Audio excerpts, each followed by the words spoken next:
visé. Voici les mesures qui ont été prises par les États-Unis d'Amérique pour Paul Kagame. Quelles sont les mesures aux États-Unis pour Kagame et pour IM23? Et Joseph Kabila na minito yo Azaha Wapi.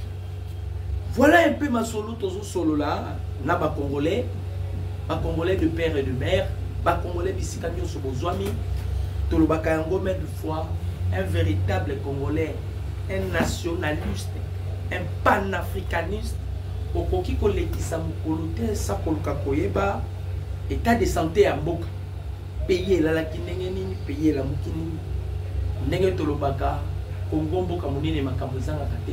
Oui, effectivement makambo ezanga te. Tobeta masolo awa boye banane position à Joseph Kabila. Minito Kabila za wapi? Tobeta masolo awa boye baba mesures prises par les États-Unis d'Amérique. Tobeta masolo awa parce que lobby nettoyer qu'il faut comprendre que on ne blague pas avec les superpuissances. On ne blague pas, surtout avec les États-Unis d'Amérique. Chaque Congolais de père et de mère, Nanga vient de tweeter ce matin. Nanga vient de tweeter ce matin. Nanga lobby, Bitu Keïta, Aza corruptible. C'est-à-dire, Aza traître. Bitu Keïta ne Apoati Bango. Bitu Keïta collabore avec le gouvernement congolais. Donc, Bitu Keïta la moutlabi, ce Aza la moutlabi, non. Balobi Aza traître. Asimisi M23 touche. Eza Kindoki na bino bonne ko sala. Eza Kindoki na bango bande ko sala. Il faut pas continuer la Kindoki na bango. Les lobbies tout qui est kobi mabe. Parce que même bino sango. On a utilisé Bitu Keïta parce que le rôle de Monisco c'est le maintien de la paix. Les Américains avant de frapper, bah consultent toujours Nations Unies. C'est la raison pour laquelle les Américains voulaient utiliser Bitu Keïta. À la portée, il y a un message. Quand les Américains vont frapper, Nations Unies a intervenir. Au moins, ils ont été saisis.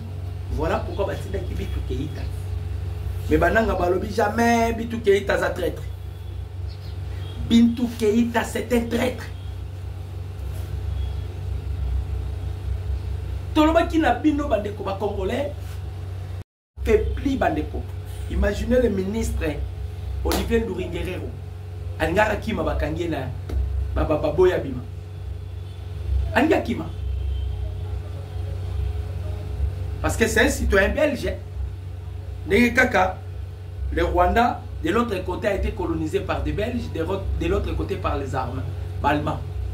Maintenant, tous ces officiers na Rwanda, pour problème, les officiers qui gagnent.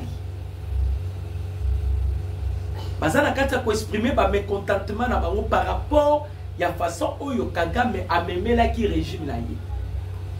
Ba komi lo bakati na bango moko soki ba koyi kozala na possibilité ya ko se rattraper ou bien ba sunga ba sauver Kigali parce que tout est noir à Kigali.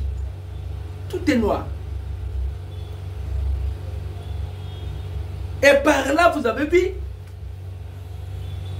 Nanga maintenant aura la difficulté, même le Rwanda pour Kendete, parce que le problème est ça, ici, quand on Kende.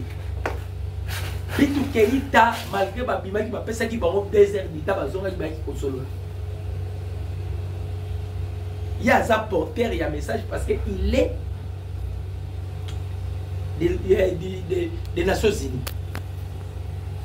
Et l'objectif, c'est le maintien de la paix. Non, bon, il y a États-Unis au Salah. et pas na Iran avec Israël. C'est de la même manière. Les États-Unis, avant de frapper, ils informent toujours la MONUSCO parce que MONUSCO n'a pas métier à payer. MONUSCO a déjà informé parce que Bitou Keïta, c'est lui qui est allé, c'est elle qui est allée transmettre un message. Il y a des gens qui portaient un message à Bango, message soit péouti dans l'administration trop. Ainsi que les sénateurs, même les congressistes, ils ont décidé que bateau il faut bapima. Maintenant, ceux qui va bimiter, les Congolais, ceux qui va bimiter, on va tuer les gens. Kabila a tellement malin. Il est à se retirer déjà. Namaye les nyons soit kimi akena Kenya. A komi kota na makamba Congo na musika de long temps. Babimi simbongo ba pesi ba kinke oyo ba kei aux États-Unis là-bas. Bango pe ba di ba sala lobbying. Ba ki ba sala lobbying. Parce qu'ils savent ba yebi que non en politique tout peut changer d'un moment à l'autre. Donc ils ont pris mbongo ba kei ba sala lobbying. Bolandi makamba utu oloba kuna aux États-Unis. Kinke utu koloba aux États-Unis. Bolandi makamba utu koloba. Alobi nini? Kabila était venu pour la paix. C'est ce qu'ils avaient dit, non? Lorsque Kabila est la Goma, Kabila est pour la paix. Or que Kabila est un système à sa pierre pompier. Il allume la feu et il éteint pour qu'à gagner confiance à ma Congolais. Babemba bazalaki wana pe pour les déstabiliser les cas bomoni bazoko anéantir. King Kalobi Kabila yaki pour renverser le pouvoir. C'est ce que Kik vient de parler parce que avec Obomba, mais au moins les langues se délient. Babimisi vérité. Babimisi vérité. Un jour à Wawa, avant que je tombe malade, je vous avais montré si Timoro Babimisa qui information. Si vous allez encore vous souvenir, avant qu'il n'ait maladie, il y avait Babylon, si tu as des Babylon, non, ce sont des Américains, des Bapesaki, Kabila, donc Baron de Bapesaki a accès que Kabila a Goma pour renverser le pouvoir. Et ça, armée numérique qui a Rwanda. C'était l'armée numérique qui a Rwanda. Balinga n'a pas désorienté le peuple congolais parce qu'il savait bien que la situation était tellement tendue. Et à leur retour, ils voulaient désorienter le peuple congolais avec des fausses informations. Avec des fausses informations. Tout ça qui n'a pas dit solo tolobi ah bandeko ba congolais. Bato bataki taki monoko awa. Baté monoko. Ils sont maintenant incapables de pénétrer depuis bazala qui n'a goma na Bukavu. Baka na kata ko baluka, il n'y avait pas des avancées significatifs.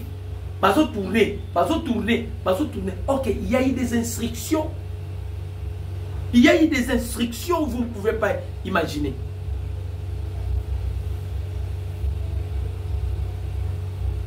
Il y a eu des instructions. Donc, il dit, Bayaki wana, Bayaki, aosala basoi-disant ba consultation na ye, Kinkaya wana, soki Kinke wana, soki Kinkaya, Ben Karoubi wana. Un Rwandais l'issous parce que tu reçois l'information, ce n'est pas un Congolais. Kinkaya, ba combat Kinkaya wana biso tozaka na ngote. Tozaka na ngote.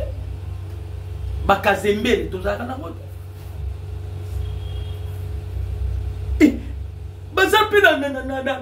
Na kilo, ils sont allés aux États-Unis d'Amérique pour corrompre des sénateurs. Ils oublient que les Américains viennent de sauver les États-Unis. Alobi ango bien ki alobi toyaki poto to joindre bokonzi. Je vais quand même dire ça. Baba Tamaki. Mais Pression et qui? Pression diplomatique et qui? Oh mon américain, bah on frapper même na Moïse. Mais ça c'est pour détruire l'opposition, parce que Donald Trump, il disait à chaque fois que l'opposition n'existait pas. Trump il le disait, opposition au Congo existera. Abandonner Kolobango en guise de cause. Et ce ne sont pas des opposants à Batouana. Parce que le monde n'est pas frappé à frapper, abandonner Kokita. A comme que Simba Sikoyo, c'est là qui était la force de Joseph Kabila. Donc autant que la Bible n'a monté bango ba ki ko corrompre wana. O bango ba ki ko luka ko pesa mbongo. Montango yeyo. Parce que c'est monsieur a raconté Massad Bolos, c'est monsieur o bango ba ki ko pesa mbongo. Yeyo. Muto bango ba ki pesa mbongo. Totanga nanu. C'est monsieur, il s'appelle Chris Smith. Un représentant de New Jersey au Congrès américain, a récemment raconté M. Massad Bolos, une figure clé liée à un lobby pro-Katumbi. Mouto bango baké koluka. Akutani na M. Massad Bolos. Pourquoi? Parce que baebi ke dossier makambo ya Congo, mutana dossier makambo Congo na maboko, c'est Massad Bolos, le conseiller principal de Donald Trump. Yendazala makamba Congo na maboko. Alors batouana baké koluka M. Massad Bolos. Baké na bala eba baké koluka Smith, Chris Smith, on n'a pas écouté la Massad Bolos. Officiellement, cette rencontre aurait porté sur la paix et la prospérité dans l'est du pays. Mais en réalité, tout indique une manœuvre politique bien plus trouble. Les lobbies agissent dans l'ombre pour saboter les deals stratégiques actuellement en examen par notre gouvernement. Leur objectif est clair: empêcher la RDC d'avancer, de se relever, de prendre à main son destin économique et diplomatie. Et les faits parlent d'eux-mêmes. Chris Smith n'est pas un acteur neutre. Il est connu pour ses cohérences avec Paul Kagame, l'un des plus grands déstabilisateurs de notre région Grand Lac. Ce n'est donc pas une simple raconte diplomatique, c'est un signe d'alerte. Parmi les gouvernements congolais doivent faire preuve de la vigilance absolue. Il doit activer tous ces mécanismes de défense politique et diplomatique, car l'avenir du pays ne doit pas être négocié par les salons fêtards de Washington. C'est-à-dire, Batoyo, ce sont des gens, Bango Bazawana, Naba Mafia. Kabila Dupi Nambongo, ko Kabila Zumbongo, alobi non, non. Sauver au 5 millions. Je suis prêt à couper ça va millions.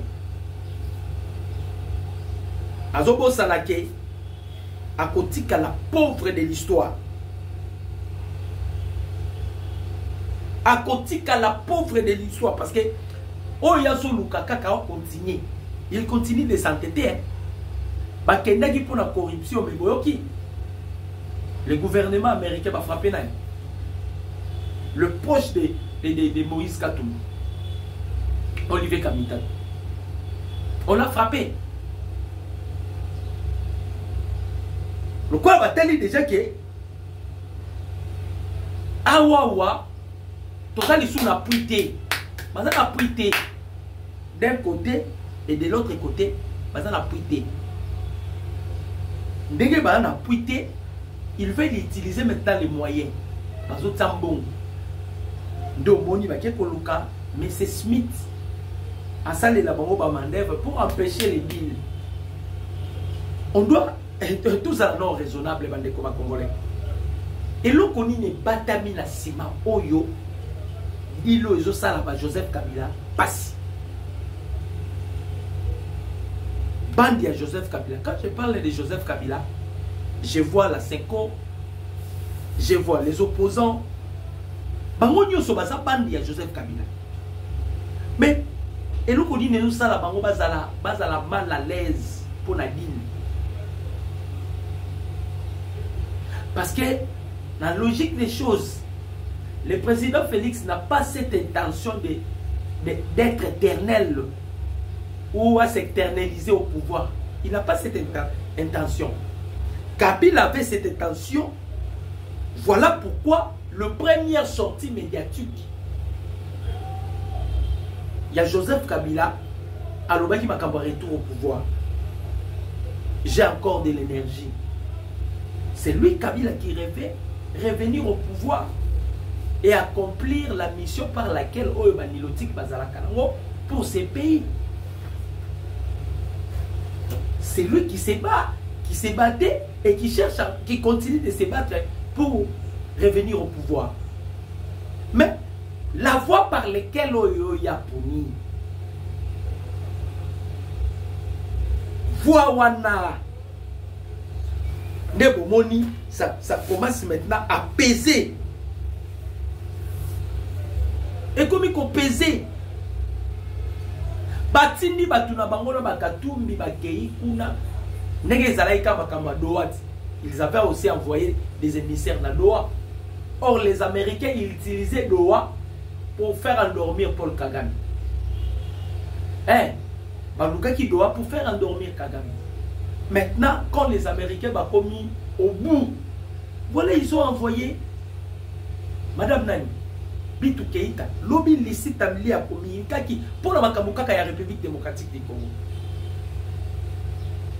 Tobane Kolobango l'autre fois, et puis tout continuer au Koloba, à Tolobi Boye, bande de combat congolais. Pour les Congos soient en paix, les Américains doivent nous aider. On doit arrêter Joseph Kabila. Pour que les Congos soient en paix. Parce que Kabila, pour naïe, il faut qu'il y ait la gueule. Parce que quand on va parler la situation sécuritaire à l'est de la République, vous allez comprendre les mamans Makambo Obanakata pour préparer. Obanakata pour préparer. C'est-à-dire, pour Nabango, c'est retirer Bazoboya. Bazoboya. Et côté la penza, pour approfondir l'analyse, on finira toujours par la guerre. On finira toujours par la guerre. Bohémi que maladie, et ça a facilité à Kokota. Mais Kopima maladie, ça prend du temps. C'est de la même manière. Joseph Kabila a maladie na Congo. Nanga a maladie na Congo. Paul Kagame a maladie na Congo. Bakota Kimboka Oyo, ils avaient envahi ce pays.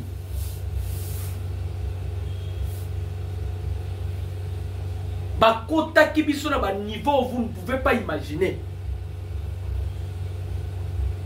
Maintenant, Kobima na bango, et pas y a Bintou déjà Zalaki kita. Parce que Bintou a lobby bien que je ne suis pas venu pour les négociations. Mais moi, je suis venu vous apporter les messages. Nations Unies a fait ces messages. États-Unis a fait ces messages.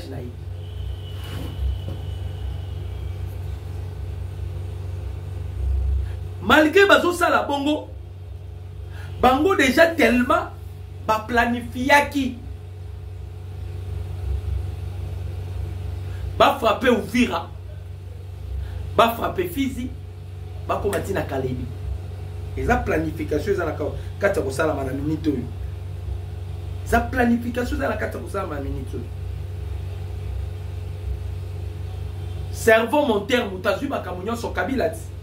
ana kata ko coacher mais yeso azali banda na Kenya to mekana nous peut-être ko simba.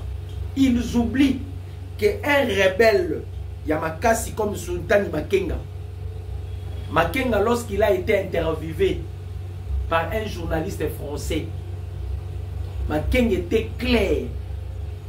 Parce que tu as déjà koyeba makamundege zokenge papa Makenga azalaki clair. Makenga lobby tozana des options où ezali kolo a mesa na minute. Option ya liboso c'est la victoire. Option ya mibale c'est notre disparition. Là c'était Makenga. Makenga lobby on risquerait de ne plus parler de M23 parce que les M23 vont disparaître. Nous sommes déjà en danger. On risquerait de ne plus exister. Là, les M23, Makenga. Ça serait notre disparition. Sko batali. Maintenant, on a déjà des crimes, des atrocités, des viols.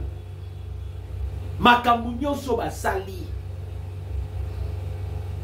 Vous mettez au coup à la bisoka. Hein? Vous mettez au coup. Les noms de outils qu'on Twitter le bique. Bitu Keitaza traître.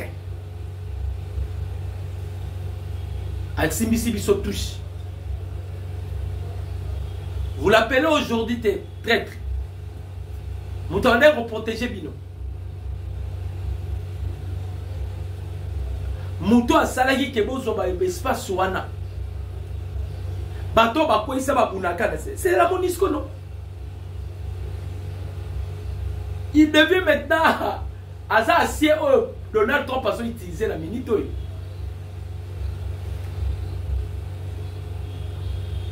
Yango monito so sala déploiement.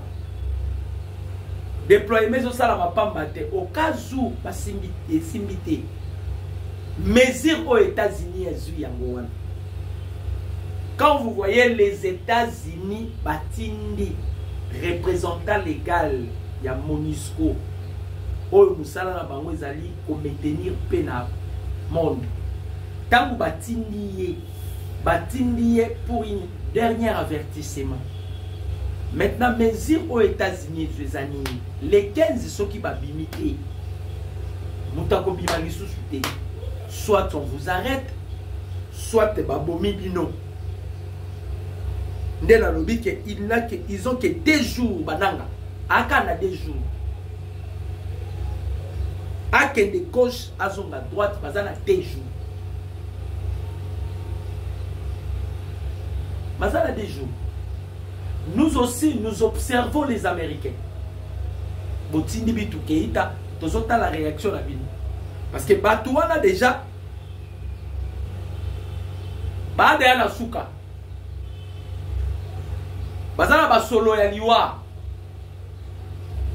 Pona bango ba lisu ne loko banga te. Pona bango ba lisu ne loko ya kubanga te. Bazaja solo ya liwa Oy ko ya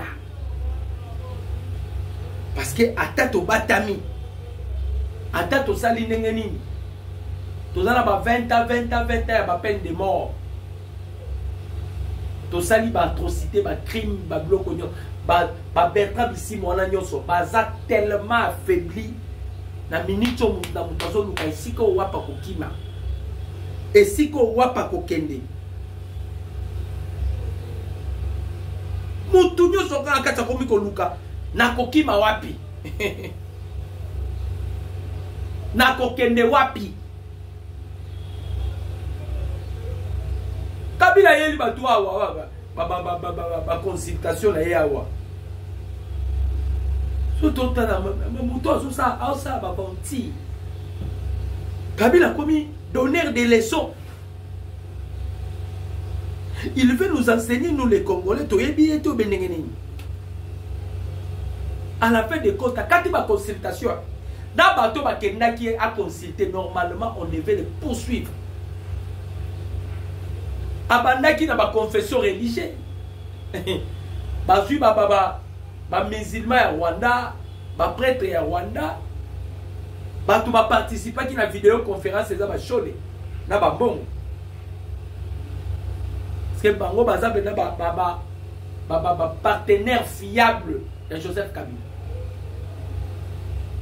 Bato wapi Kabila tiaki na disposition na bango. Basunga ye azonga lisusu na bokonzi. 18 ans au sein de l'autre côté. Tu veux encore qu'on t'accorde encore une année. Bon, on a eu Congolais, un peuple naïf, les Congolais ne sont plus comme ça. On est Basuki. Bazo yenga yenga. Ah, bandeko ba Congolais. Eza somo. Eza somo. Ressenti que Pema Bazolela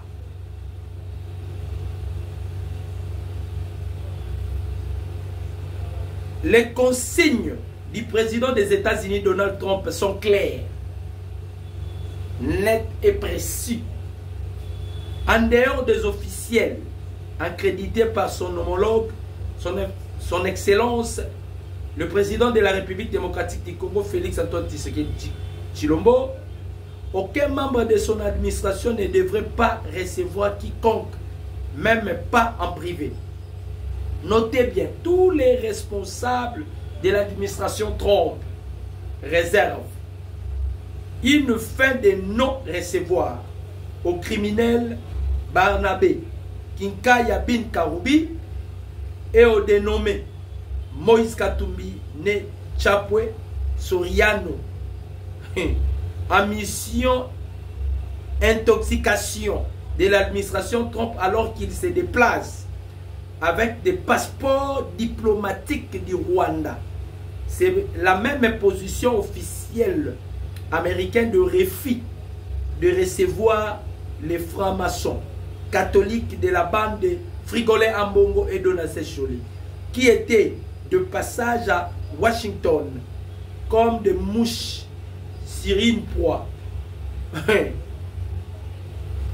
Pourquoi est-ce que les mercenaires tout rwandais dénommés Joseph Kabila né Hippolyte Kanabe Kazemere a-t-il dépêché un criminel mafieux en fuite pour ne pas répondre des détournements de fonds publics à travers l'utilisation frauduleuse des cartes bancaires du trésor public de la République démocratique du Congo nommé Barnabé Kinkaya Bin Karoubi à Washington. Arrivé directement de Goma, sous occupation, Kinkaya Bin Karoubi, collaborateur proche du mercenaire Joseph Kabila Hippolyte Kanabe, accusé nommément par le président de la République démocratique du Congo de diriger la rébellion soutenue par l'État voyou du Rwanda, qui séjourne depuis quelques jours à Washington, où il affirme mener une mission d'explication et qui peine à ne pouvoir raconter aucun membre de l'administration Trump comme le fit avec la bande de religieux de la formation catholique Frigolé Ambongo Besunga et Donatien Choli, qui étaient contraints à rebrousser chemin. C'était premièrement les églises catholiques. Bamoupe. Bamoupe Bakei, on les a chassés. Ok. Obike, Congolais, ils ont blagué. Donald Trump a mystique. Le président américain a mystique, Donald Trump. Il est très sage. Vous savez ce que Donald Trump a donné comme instruction? Président américain, il a donné l'instruction. Aucun membre de son administration a un contact privé avec des individus. Ils ont prôné sur la traçabilité. Ils ont prôné sur la fiabilité, l'honnêteté. Voilà pourquoi de leur tour, tant que je ne peux pas vous recevoir. Si vous avez des suggestions, allez chercher les autorités congolaises. L'administration Donald Trump négocie avec les institutions et non les individus. Il négocie avec des institutions. Nous avons déjà des institutions établies à Oua. Donc les États-Unis ne peuvent pas négocier avec des individus. Bozonga, beaucoup d'autorités. Alors, Kinka ya pe bakei, comme peut-être ils peuvent les recevoir. Maboui ko ya babango. Nde baké koluka monsieur Christian Smith, le mafia encore. Or, le président Donald Trump déjà, il y a beaucoup de qui même décret pour coincer une fois de plus son homologue prédécesseur naïe, Joe Biden. A quoi il participer à la réunion cruciale ou des réunions d'État il y a États-Unis. Pourquoi? C'est un mafieux, à corruptible. Donald Trump veut travailler avec des gens incorruptibles. Lui, comme il est corruptible, Donald Trump avait y été. C'est quoi une option? Parce que message va m'aimer. Mais à la fin des comptes, les États-Unis veulent maintenant que d'abord, dans le qui n'a vu aussi l'élimination physique. Ce que Moni Mundela Zumuto comme il ça il a analyse. Bandi comme congolais. Mundela ça la analyse pas maté. C'est que Moutouana déjà n'a plan. Aza déjà quelque part ou bien bazo préparer le Congo. Récemment les Américains bazo qui nanga. Bah comment ils kozoyer le quoi la personne il y a Jonas Savimbi. Vous connaissez Savimbi? Il a été tué dans le propre village. Les Américains faisaient cette différence entre Nanga et Savimbi. Babi que Azad la lignée à Savimbi parce que ce sont les Américains de Babomara Savimbi. Babomara Savimbi pourquoi? Quand vous Belge bazu mon canon parce que Belge de Bakina Musée Laurent Désiré Kabila. Tant que kokoma akoma ki lokola moi obstacle na bango par rapport il y a intérêt na bango. Ba Belge bakina ko senga nzele pa ya ba américain parce que les ba Belge ba ko ça la coup d'état sans que les Américains soient au courant. Les deux pays Oyo et Gérard Congo, la Belgique et les États-Unis. Ba Belge bakei ko senga ba américain ba sunga ba boma musée.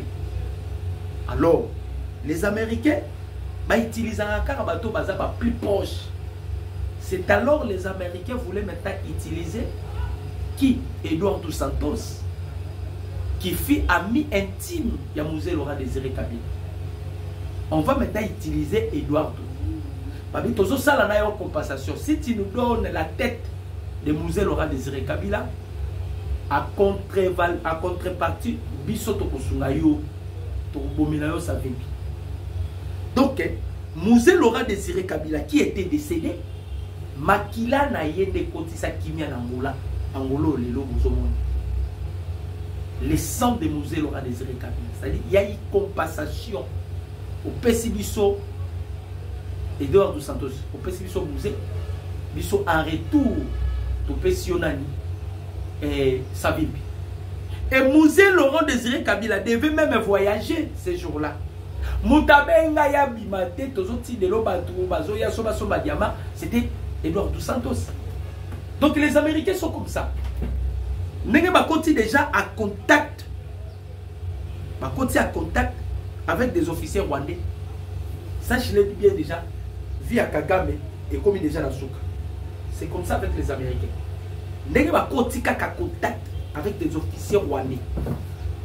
Parce que Batindi, moi je suis pas maté. Bitou Keïta. Bitou Keïta, il travaillait aussi avec Kagame, non? Il collaborait avec Kagame. Batindi est un objectif.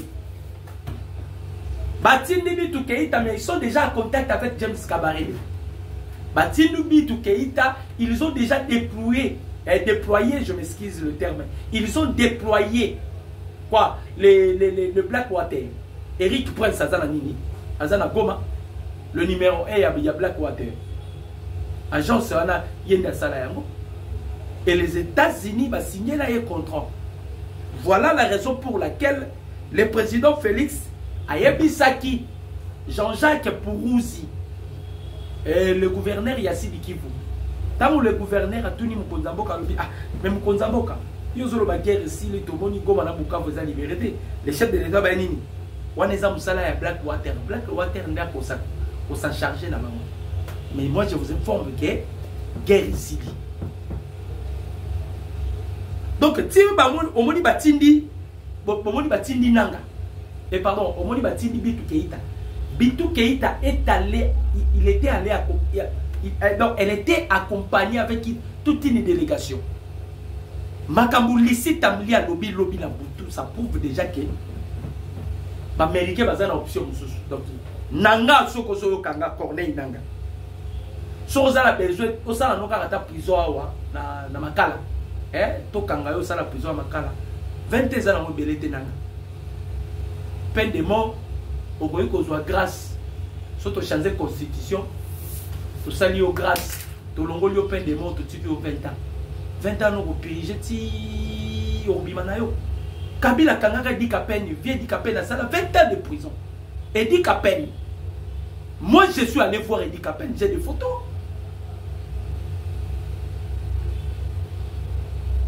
Les généraux Edi Kapen sont aux Hollande, bande kuboza Lubumbashi.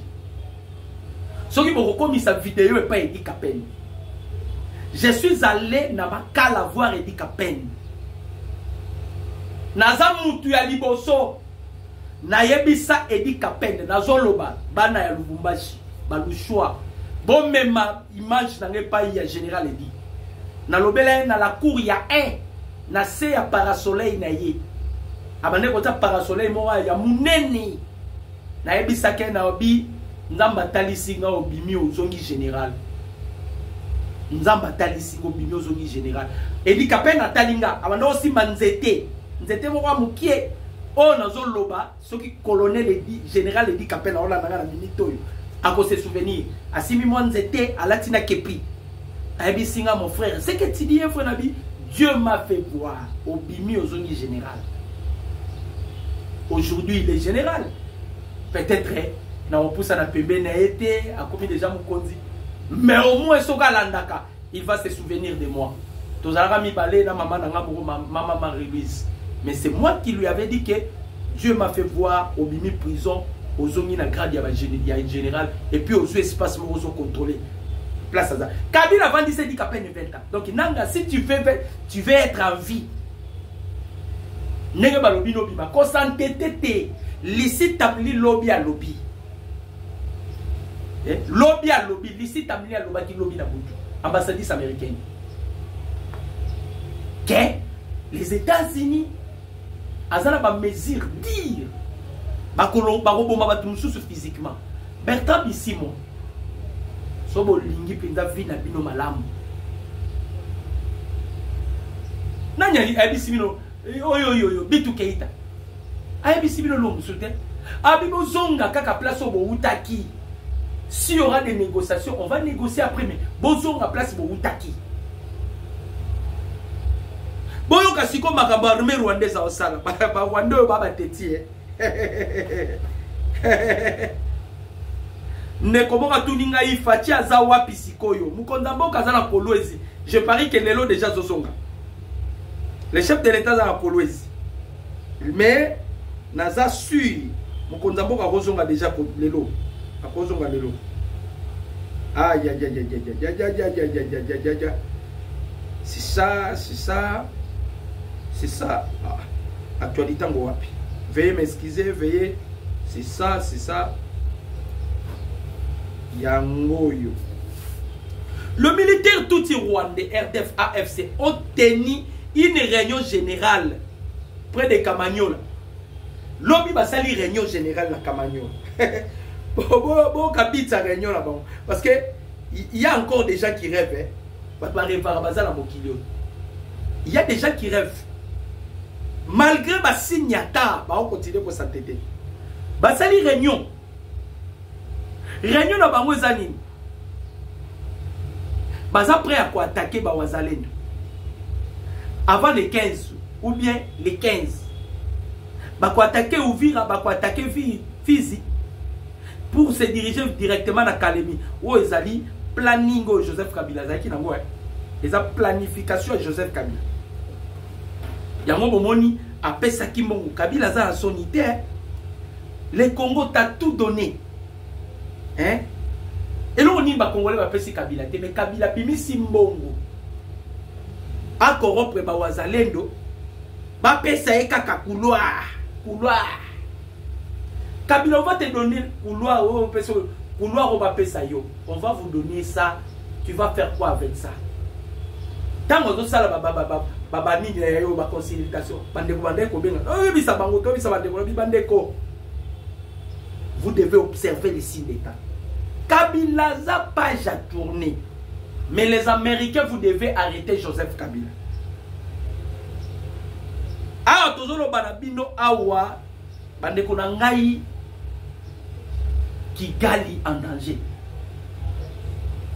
quand Kigali en danger munoko na nganga tango na lobaka munoko na nganga il y a un coup d'état qui se prépare Kagame ne sera plus président plus de 143 89 63 95 965 plus de 143 89 63 95